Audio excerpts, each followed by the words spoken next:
All right, ladies and gentlemen, I am your evening broadcaster in the daytime, Miss K. I will be presenting you with Daytime Divas. I'm in the house. I have the house to myself, and this is the first time in a very, very long time, and I feel great about it. I'm really, truly just grateful from the bottom of my heart. Let me give you this review. Mo and her boy toy are doing it in the left chair. It's disgusting. Didn't need to see it. Didn't need it at all. Kibby is still drained about her girlfriend, and she's drained to the point where she's drained on air. Like, the girls are discussing it. She's like, yeah, well, at least your girlfriend didn't, cheat on you, and yada, yada, yada. So apparently America knows now that Kibby's girlfriend cheated on her, and that's just, I'm very personal. Like, I haven't been cheated on, but I've cheated. So I keep these things to myself. Just, I keep all of my relationship business to myself. My mama don't know, my grandma don't know. These are personal. Until it gets serious, like serious, it's nobody's business. Tain't nobody's business if I do. Billie Holiday. So anyway, she's spilling all her tea on national television, and Heather gives her, some shady, love, you gay, but love you anyway. Whatever. And Mo is still defending this terrible, terrible boy. Their storyline is so underwhelming. I'm so bored with it. I want them to go away.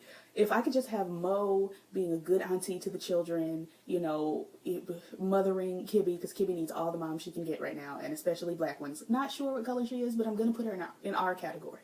We're going to give her black. So she needs all the black mothers she can get right now. Maxine's chair is disheveled. Her mug has gone missing. Her pajama jeans are missing. Her wig is missing. Her Prada shoes are missing. And she won't be having it. She came out in her wig cap and called everyone to the hall and said, I will not tolerate the missingness. Now listen to me. Okay, I don't have it today. I'm tired. Give me one moment. Now you're going to act right. You're going to act as I've told you to. I'm so tired and so depressed and don't have the energy. Today I'm trying to do this video, please. Okay. Pardon. I don't even know if I'm going to cut that out because I don't have the energy to edit these videos. I literally speed them up because I talk slowly because I stutter, and if I don't talk slowly, I will stutter terribly. And then I upload them. I just don't have the energy. Anyway, yeah, so she called the girls out to the hall and said, I will not tolerate theft, thievery, stealing in my workplace, especially my things. My wig is missing. And then her gay, she's got this gay. He's over there and he's giving, that wig costs more than my paycheck in a year, and we are not having it, and that is not petty, people. I'm like, we don't have to have the overly sassy. Like, he's sassy, but he's not naturally sad. This is not. Me and my mom were looking at this man saying, he's probably not even gay in real life. He does not give, the zhuzh that the girls do. Now, I can give you several gays that are naturally just, I don't know what this is, but that's what the gays give you. They could have gotten Titus Burgess from Unbreakable Kimmy Schmidt. They could have gotten just anybody, honestly, anybody from RuPaul's Drag Race, RuPaul herself. They could have seen if they could get her on the show. I'm sure RuPaul would love to work with Vanessa Williams. They look like they're good girlfriends from back in the day.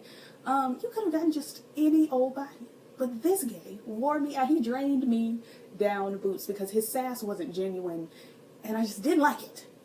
Could have called E.J. Johnson if you just needed a gigantic gay. He's not fat anymore, but he's very tall. Anyway, they've booked Rihanna. Sean is very proud that he was able to get Rihanna and all of that.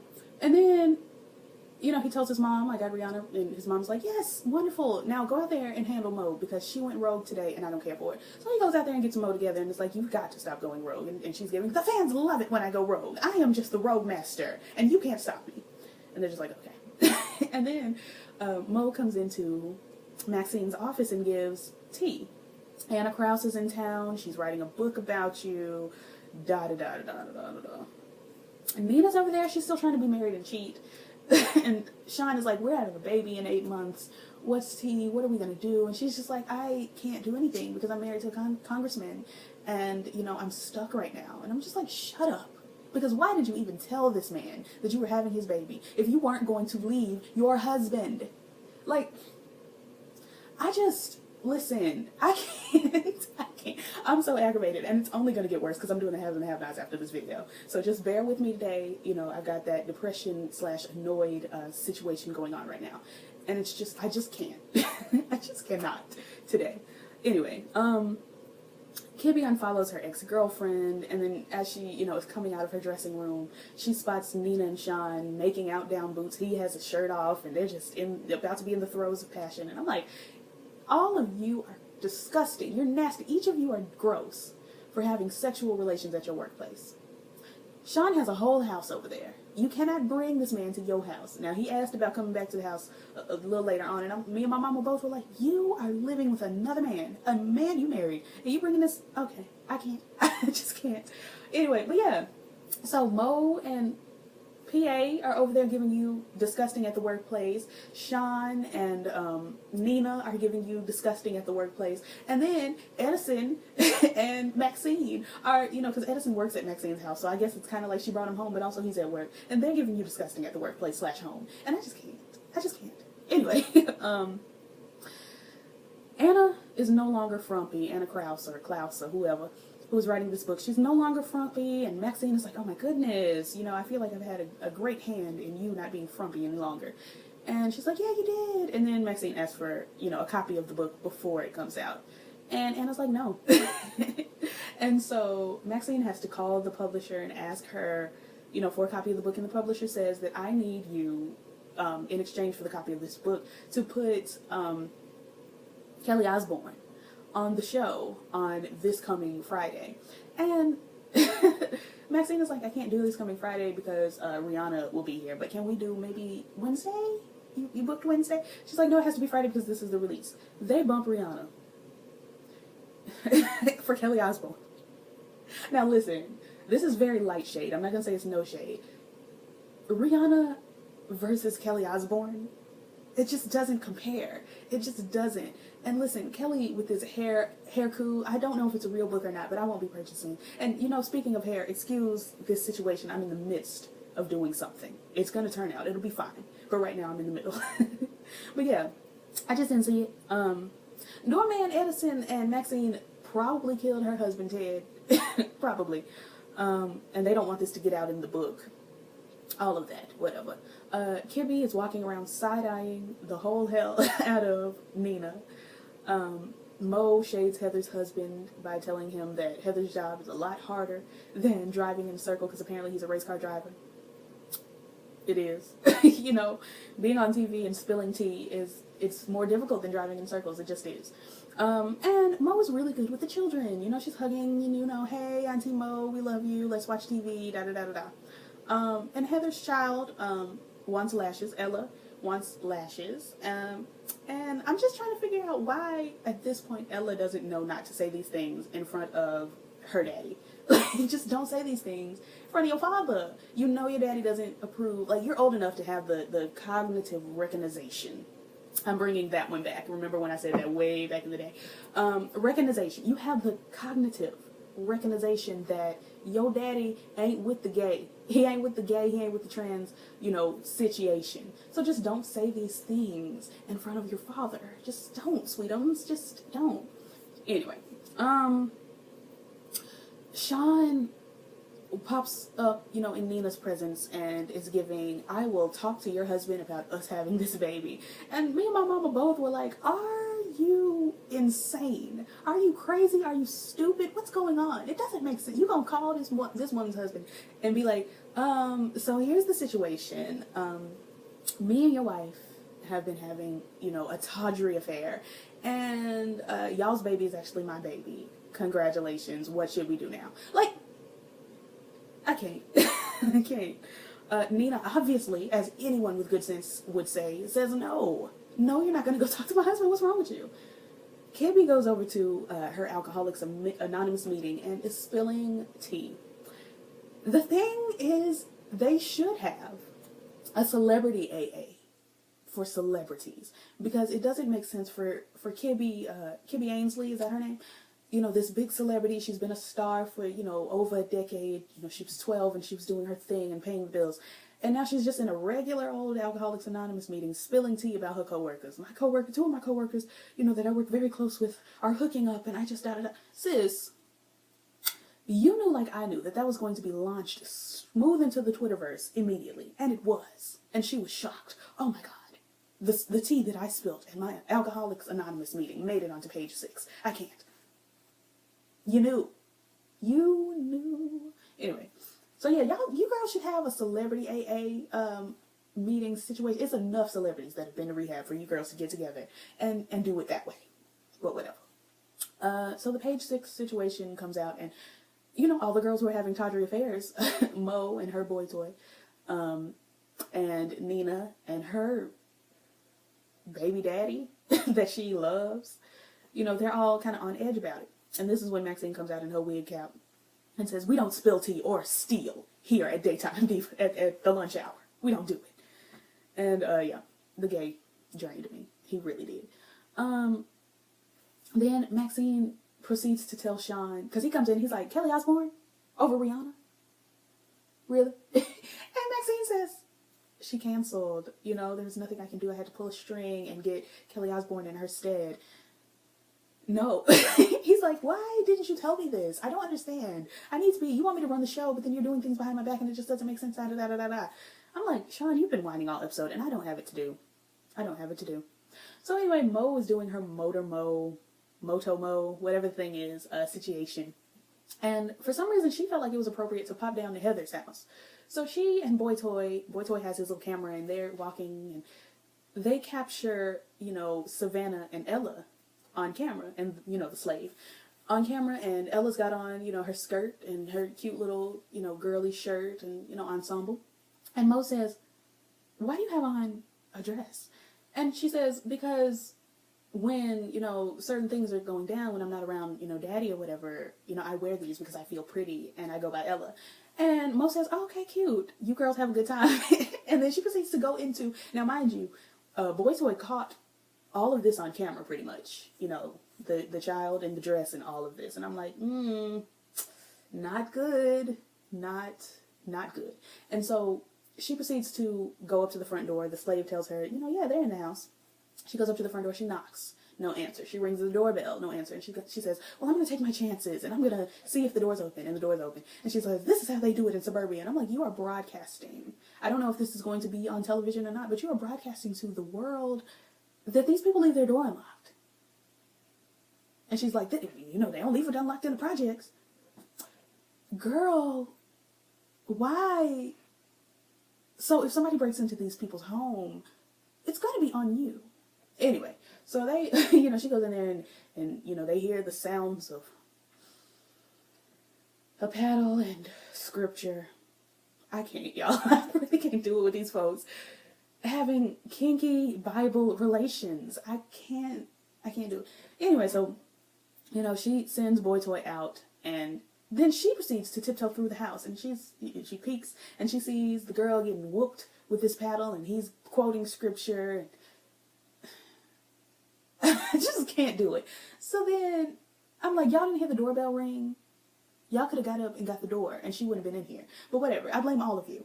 And Mo is trying to tiptoe out, and then they get up, and, they spot Mo. And she leaves and gives them a God bless you, and then the next day, she tells Heather, "I need you to be happy. Like, if this is cool, if the kinky Bible sex situation is good for you, then good for you. But if it's not, you need to be happy." And I'm like, dang, she actually is like a real friend. Like, they don't see eye to eye. Because who can see eye to eye with Candace Cameron Bure and her views on niggers and gays? Like, who can see eye to eye with that? Besides, Trump and her America. But anyway, they have a friendship, and I thought that was cute. Kelly Osbourne is here. She's giving you, this is my book. It's all pictures of my hair and then a couple haikus. And then Nina's like, "Well, I thought a haiku was 575. And Kelly's like, "Well, this isn't a haiku. This is a hairku. And I don't like to limit, my creativity." And everybody's like, "Shut up. Shh. We don't want this. We don't want it." And then they play Moto Mo, and I'm like, "Ooh, is this gonna be Heather's tea?" But it wasn't Heather's tea. It was a stupid video about stupid things. And then Nina looks over to the side and her husband is standing there. And I'm like, this is grim. This is dark and scary. And then, after the show, she says, well, what are you doing here? And he's like, oh, you thought I was going to let you go through this alone? I'm not. And they get on the elevator. He stops the elevator. I can't speak. And says, I know that you've been sleeping with that other nigga. And I know that you're already pregnant. And I know that the baby is his. And this is what we'll do. We're going to stay married until the campaign's over, a couple years after, and then we're going to get a divorce. And it may be amicable. It may not. Haven't decided yet. It's all how you play the game. And she gives, well, what makes you think I'm going to do that? And I'm like, girl, you are the girl who is in love with Sean over here. This would seem to be the perfect setup for you. This seems to be the perfect setup for you. Sean wants you to leave your husband. You, quote unquote, want to leave your husband, but it's hard. He has given you the key, the answer, the way out of this. He has given you, we don't love each other. We're going to pretend in public. Do whatever the hell you want to do in private. Perfect. This is perfect. You can spend all of your evenings over with Sean as long as in public it doesn't come out. What is the problem? I don't have time for my phone ringing today. What is the problem? I don't understand. And she's, I'm not going to do that. What are you gonna do then? You gonna stay married to this nigga while you sleeping with this nigga while you having this nigga's baby, but you married to this nigga while he in Congress? Like, it doesn't make... Just, you know what? Just go over there. You sleep with Kibby, because Kibby needs somebody, and you apparently don't know what to do with these niggas, so go over here and sleep with this woman, because I need somewhere for you to be. And I'm putting you in the lesbian category from now until I say you can get up. You're in gay timeout. I don't have time. Anyway, Heather is sick of her husband. She tells him, I'm not happy with you spanking me and quoting scripture. And I'm just like, this doesn't make sense because, I'm sorry, y'all, I'm giving you a lot. But this doesn't make sense because just the other episode, I believe it was just last week, he was spanking her and she was feeling very sexual about it. She was smiling and having a good time. And now Mo says, oh, well, if you're not happy, and now she's not happy and this nigga got to move to the basement. It doesn't make sense. It doesn't make sense. It does not make sense. You were happy last week. You were kinky and all into it last week and smiling and giving, sexual breaths last week. But this week, it's a problem. I can't with you niggas. I cannot with you niggas. I'm so annoyed. And it's going to get worse when I do the haves and have-nots. I promise. Anyway, so she tells this nigga to move to the basement. He says, I'm not leaving my home. And she's like, of course you're not. You're moving to the basement. Have all your things down there by the time I get home. And she struts out. And I'm like, I wonder if he's going to have all his things down there by the time he gets home. I'm sure he's going to get the slave to move him. I can't be bothered. Maxine calls an expert babysitter sober companion for Kibby. Okay. She's upset about it. She doesn't want a babysitter, but whatever. And then she pops over to Nina's dressing room and he's standing right there and she has to introduce them and it's awkward. And then she goes in there and she tells Nina, I saw you sleep, because she told Maxine, that it was me. I'm the lead, yada, yada, yada. So then she goes and tells Nina, so I saw you and Sean in a compromising position, and I may have mentioned it at my AA meeting, and that's what happened on page 6. I didn't name names, I didn't give specifics, and Nina's giving, oh, well, you must have misinterpreted something, not sure, and Kibby's like, sis, y'all were locked in lips. Your lips were together, pressed down, shaken together, and running over. I don't understand. Just admit, just own up. Anyway, I can't with these, I can't. But yeah, and then, Kibby says something along the lines of, I wish I had someone I could talk to without the stuff leaking. And I think they're going to form, some sort of a therapeutic friendship situation. I don't know. It's going to turn into something. And then Maxine sees the video because they're looking for the thief. And in the corner while the thief is thieving, she sees, fornication. So she tells them to blow it up. And she sees Mo and Boy Toy fornicating in her chair, and she's upset, and she fires Mo. Okay. And then what? Bald production assistant is the thief, the woman who everybody's like defecating on every day. It's like, dang, she's doing her best. Yeah, she should have quit, but she's a thief. And then, Maxine and Doorman Edison are, he's reassuring her that nobody's going to find out what happened all those nights ago and yada yada. And I'm like, it should only be that the two of you know what happened to the husband if y'all killed him. So there should be no chance of this getting out unless one of you tells it. But whatever. Like, comment, and subscribe. All the things the YouTubers say. My information is down in the description. You know Matea's information is down in the description, the GoFundMe, all of that. And I will be right back for the haves and have-nots, which is going to be terrible, because it was terrible. But I'm going to review it for you. Anyway, y'all, peace.